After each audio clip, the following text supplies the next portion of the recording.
अच्छा ये बात सही है, लेकिन रिसेंटली हमने ये भी सुना लास्ट ईयर जो बहुत सारे टैक्स लगे थे, अब उसमें कुछ एग्जाम्पशन भी आई, आई थिंक सैलरी के पार्ट पे, वो क्या है? इन्होंने जो सेलर के पार्ट पे इन्होंने एक एग्जाम्पशन दी है, लेकिन वो एग्जाम्पशन की रिक्वायरमेंट बहुत ज़्यादा है। अगर आप अपनी प्रॉपर्टी अगर आप बेचती हैं आज के दिन, और अगर वो प्रॉपर्टी 15 साल पुरानी है और 15 साल आपकी वेल्थ स्टेटमेंट के अंदर डिक्लेयर है, और वो प्रॉपर्टी फॉर सोल आपकी रेजिडेंस पर्पस के लिए है, उसका बिजली का बिल जो है वो कमर्शियल पर्पस के लिए यूज़ नहीं हो रहा है, तो उस पे उन्होंने जो 236C जो हो रहा होगा, जो कि यहाँ पे असल में होल्डिंग पीरियड 4 साल और 6 साल से ज़्यादा होता है, तो वो कैपिटल गेन वहाँ पे एग्जाम्प्ट होता है। अगर जुलाई 2024 से पहले की प्रॉपर्टी आपने परचेज की हुई है और सर्टेन होल्डिंग पीरियड उसका है, तो उसके बाद कैपिटल गेन एग्जाम्प्ट कर दिया जाता है। तो वो 236C उसके बाद भी गवर्नमेंट को चला जाता था कैपिटल गेन के एग्जाम्प्ट होने के बाद भी।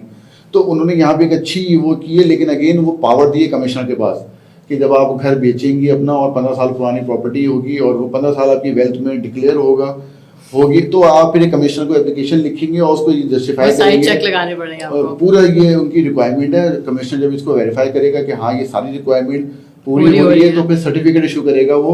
236C का सेक्शन 159 के अंदर, तब हम सेल कर सकते हैं। वो सर्टिफिकेट आप फिर जाके प्रॉपर्टी जो ट्रांसफर अथॉरिटी होगी उसको आप देंगे, तो आपका जो ट्रांसफर के टाइम पे जो है वो टैक्स जो कलेक्ट किया जाता है वो वहां पे एग्जेंट हो जाएगा। ये होल्डिंग पीरियड जो ना, ये जो इन्होंने 15 साल प्रॉपर्टी है, इसको इनको कम करना चाहिए। बेसिकली ये एक पॉजिटिव है और अच्छा है कि इन्होंने जो है यहाँ पे एग्जम्पशन दी है, क्योंकि कैपिटल गेन अगर एग्जाम्प्ट आपका है, अब कैपिटल गेन की जो एग्जम्पशन है उसका होल्डिंग पीरियड तो बहुत कम है, तो वो 15 साल यहाँ पे बहुत ज्यादा है। तो इस पीरियड को इन्होंने जरूर एक इजाफा करना चाहिए कि ये मेरे ख्याल में 6 साल भी हो या 5 साल भी हो, तो ये अच्छा है कि 5 साल पुरानी प्रोडक्ट बिके। और अगर होल्डिंग पीरियड अगर आपका हो रहा है, वेरीफाई हो रहा है फ्रॉम दी परचेज जब आपने की है उससे और जो सेल डीड है उसके दरमियान में, तो थोड़ा ज्यादा लोगों को बेनिफिट मिल सकेगा, तो उसमें ज्यादा लोगों को बेनिफिट मिल सकेगा। ये इन्होंने बड़ी पॉजिटिव है, लेकिन अगेन ये पावर है कमिश्नर के पास। अब कमिश्नर की सवाबदीद है कि वो आपके अब 15 साल किसने टैक्स रिटर्न में दिखाया होगा, ये भी एक सवाल है। ये प्रैक्टिकली एक एग्जीक्यूशन मैंने एक की हुई है इसकी, और कमिश्नर ने पहली रिक्वायरमेंट यहाँ पे रखी थी